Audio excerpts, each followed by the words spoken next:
사무엘하 14장 25절부터 33절까지입니다.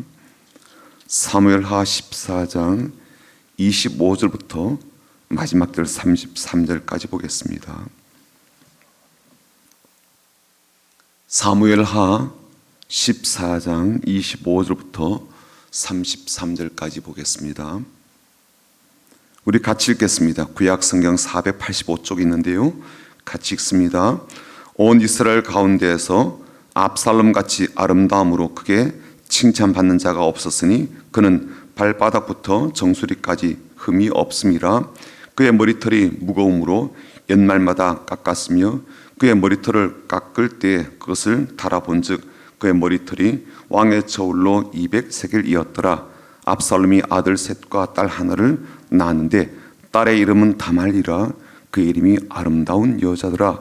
압살롬이 이태 동안 예루살렘에 있으되 왕의 얼굴을 보지 못하였으므로 압살롬이 요압을 왕께 보내려 하여 압살롬이 요압에게 사람을 보내 부르되 그에게 오지 아니하고 또다시 그에게 보내되 오지 아니하는지라. 압살롬이 자기의 종들에게 이르되 보라, 요압의 밭이 내 밭 근처에 있고 거기 보리가 있으니 가서 불을 지르라 하니라. 압살롬의 종들이 그 밭에 불을 질렀더니 요압이 일어나 압살롬의 집으로 가서 그에게 이르되 어찌하여 내 종들이 내 밭에 불을 질렀느냐 하니 압살롬이 요압에게 대답하되 내가 일찍이 사람을 내게 보내 너를 이리로 오라고 청한 것은 내가 너를 왕께 보내 아벨에게 하기를 어찌하여 내가 그 술에서 돌아오게 되었나이까. 이때까지 거기에 있는 것이 내게 나으리이다 하려 함이로라. 이제는 내가 나로 하여금 왕의 얼굴을 볼 수 있게 하라. 내가 만일 죄가 있으면 왕이 나를 죽이시는 것이 옳으니라 하는지라. 요압이 왕께 나아가서 그에게 아뢰매 왕이 압살롬을 부르니 그가 왕께 나아가 그 앞에서 얼굴을 땅에 태워 그에게 절하매 왕이 압살롬과 입을 맞추니라. 아멘. 이스라엘 사람 중에요, 남자가 우는 것, 게다가 왕이 우는 것은 흔치 않은 일입니다.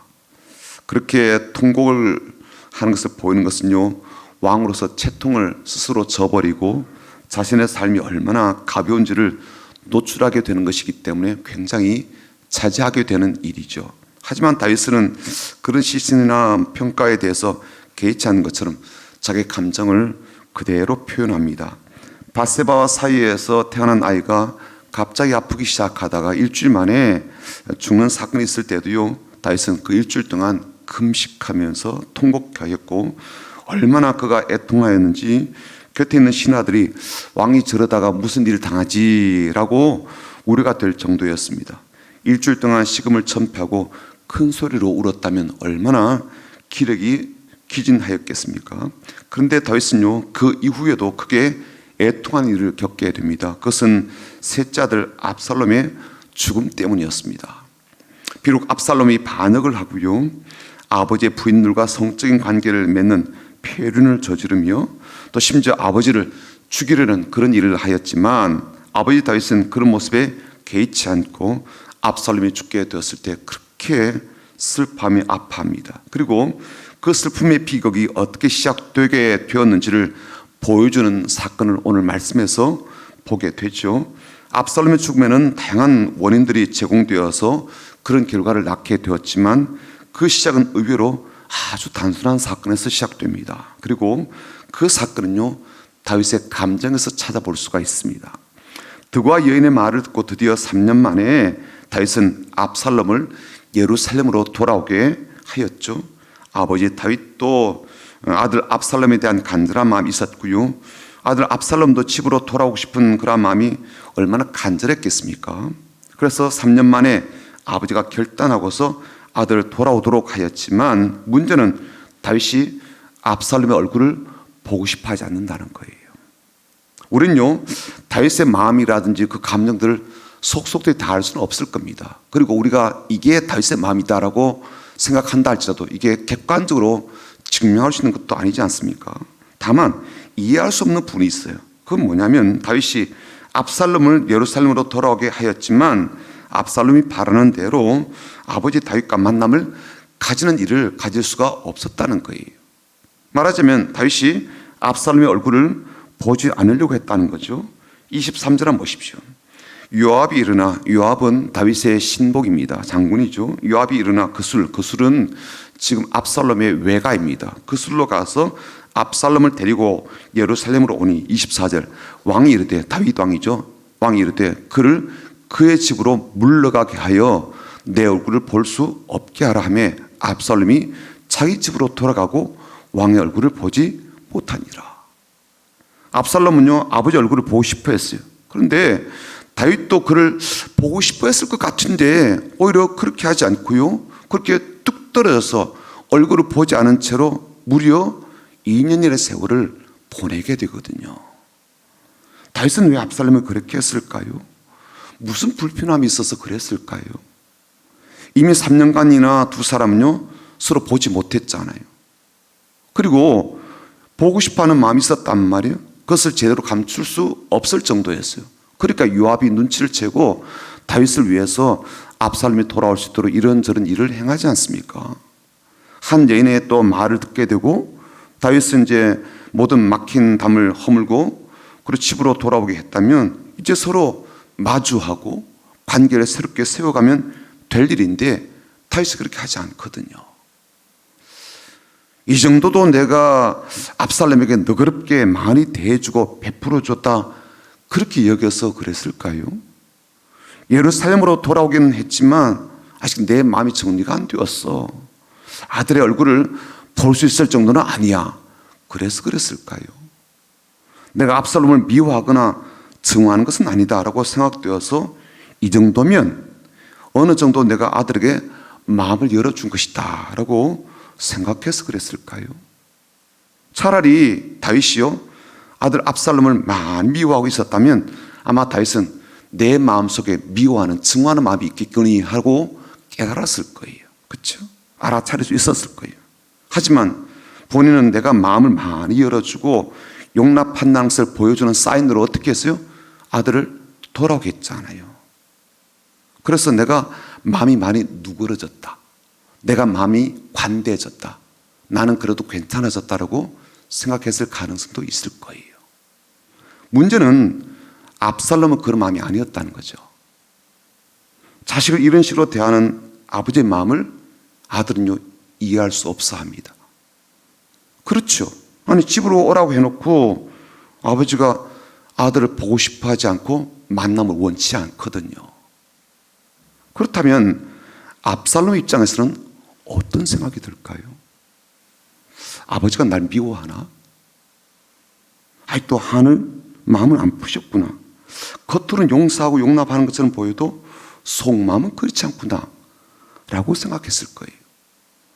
그렇지 않고서 2년 동안 한 번도 나를 오라고 만나고자 하는, 만나지 않고자 하는 그런 이유를 설명할 수가 없잖아요. 그 기간 동안 2년간이니까요 아버지 생일이 있을 거 아니에요. 다윗 생일. 그렇죠? 1년에 한 번. 그리고 2년이니까 2번 있잖아요. 그렇죠? 어버이날도 있을 거예요. 그렇죠? 5월 8일. 어버이날도 있을 거고.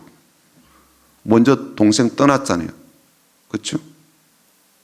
그 말하면 먼저 떠난 동생이 아니죠. 형이죠. 암논 죽었단 말이에요. 기일이 있을까요? 기일. 2년. 2번. 가족 행사도 있을 거예요. 그렇죠?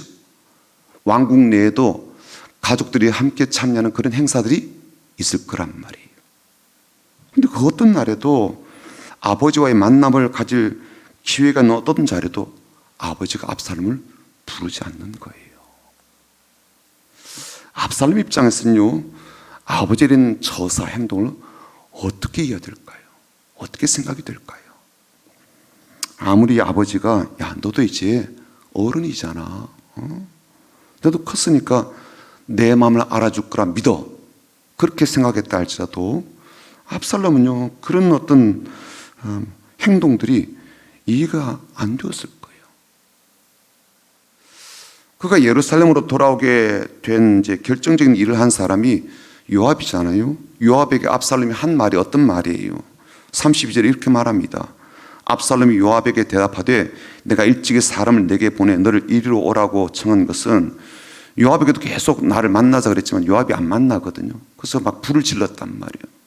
그러니까 요압이 이제 큰일 났다 싶어서 이제 압살롬이 왔죠. 만난 자리에서 이렇게 말합니다. 내가 너를 왕께 보내어서 아뢰게 하기를 어째 내가 그 술에서 돌아오게 되었나이까. 이때까지 거기에 있는 것이 내게 낫겠습니다. 이제는 너가 나로 하여금 왕의 얼굴을 좀 볼 수 있게 해라. 내가 만일 죄가 있다면 왕이 나를 차라리 죽이는 게 낫지 않냐? 그런 말을 한단 말이에요. 내가 죄가 있어서 그렇게 밉다면 아버지가 내 얼굴을 안 보겠다 그러면 차라리 나를 벌하시라. 예루살렘으로 돌아오게 해놓고 얼굴도 보지 않고 살라 그러면 어떻게 살란 말이냐? 요압 당신도 나를 그렇게 대하고 아버지도 나를 그렇게 대한다면 나 어떻게 살란 말이냐? 그리고 그것은요, 압살롬에게 다윗, 말하면 아버지를 더 멀리하게 되는 충분한 이유가 되었지 않겠어요? 그렇죠. 그리고 그 감정이 압살롬을 사로잡기 시작합니다.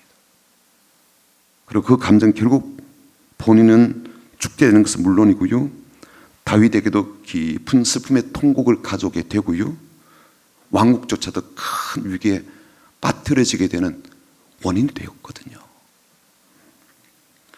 저는요, 압살롬이 이렇게 비극의 주인공이 되게 된 이유 중에 하나가, 그리고 다윗이 다시 깊은 슬픔을 겪게 되고 인생과 왕국을 송두리째 뒤흔드는 사건을 겪게 된 시점이 바로 그 불편한 감정 때문이었다라고 보고 싶은 거예요. 불편한 감정.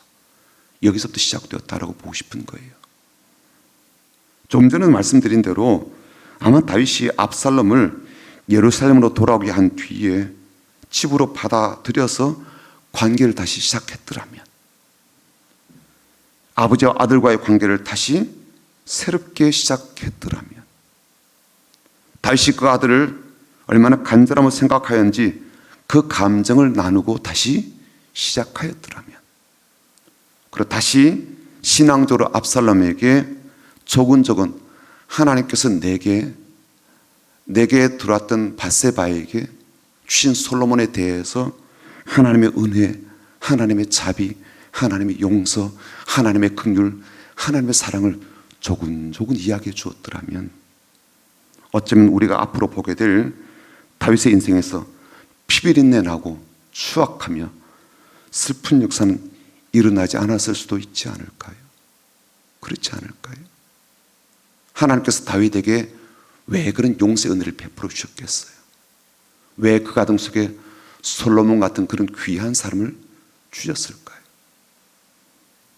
다윗의 입장에서 한번 서본다면요, 압살롬에 대한 마음과 감정은 어떤 것이었을까요? 한편으로는 그렇게 아들이 돌아오기를 바랬는데 막상 돌아오고 나니까 그와 마주하는 것을 어려워하는 그의 마음은 어떤 마음일까요? 어느 마음이 다윗의 진짜 마음일 것 같아요? 돌아오기를 바라는 마음이 본 마음일까요? 아니면 거리를 두고 싶은 마음이 찐 마음일까요? 제 생각에는요, 그 두 마음이 다 다윗의 마음이었을 것 같아요. 거리를 두고 싶었던 마음이 있었기 때문에 그가 3년 동안이나, 그리고 돌아와서도 2년 동안이나 아들의 얼굴을 보려고 하지 않았잖아요. 거리를 두고 싶은 거거든요. 반면에 보고 싶은 마음이 있으니까 예루살렘으로 돌아오게 했지 않겠습니까? 그것도 한 여인의 말을 듣고 그랬단 말이에요. 그런 마음이 없었다면 다윗이 이런 결정을 하지는 않았을 거예요. 다만 아쉽고 또 아쉬운 것은 다윗이 이런 자기의 감정을 잘 처리하고 아들과의 만남을 가지면서 그 숙제를 하나하나 풀어갔었어야 되었다는 거예요. 그렇죠? 풀어갔었어야 되었거든요. 물론 그간의 가정 안에서 일어난 일이요, 보통 일이 아니었죠. 암논이 이복 여동생 성폭행하고 또 그 일 복수한다고 그 이복 동생, 그 오빠죠, 그렇죠? 오빠가 압살롬이 이복형 암논을 또 죽이는 일이 벌어졌단 말이에요. 이게 보통 일이겠어요? 그리고 그 일이 일어난 지 3년이 지났어요. 더더욱 그 영향력이 가슴에 깊이 남아있단 말이죠. 오죽하면 압살롬이 이제 아버지가 되었어요. 딸이 태어났는데 딸의 이름을 자기 여동생 이름을 갖다 붙인다고요. 다말이라고. 그렇다면 압살롬도 그때 일을 못 잊고 있는 거예요. 그렇죠? 마음이 품고 있단 말이에요. 정리하지 못한 상태. 아버지도 그 일을 잊지 못하고 가슴에 품고 있고요. 그래서 당사자인 압살롬의 얼굴을 마주 보기가 말이 불편했을 겁니다. 자신의 감정이 잘 처리가 안 되고 정리가 안 된 거죠. 그러나 드고아로부터 온 여인을 통해서 하나님은 그런 일이라 할지라도 얼마든지 풀 수 있다. 받아주고 용납하신다는 것을 들었단 말이에요. 그 말을 듣고 어떻게 해요? 과감하게 아들을 돌아오게 하잖아요. 하지만 아직도 다윗은요, 자신의 감정까지 온전히 하나님 앞에, 진리 앞에, 말씀 앞에 내놓지 못해요.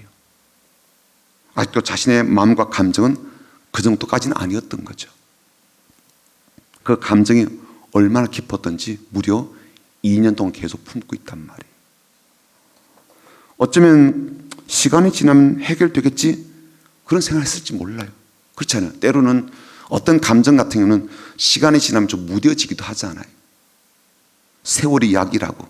시간이 지나면 잊혀지겠거니 나도 잊혀지고 아들에게도 뭐 잊혀지고 그런 때가 오겠거니라고 기대했을지 몰라요.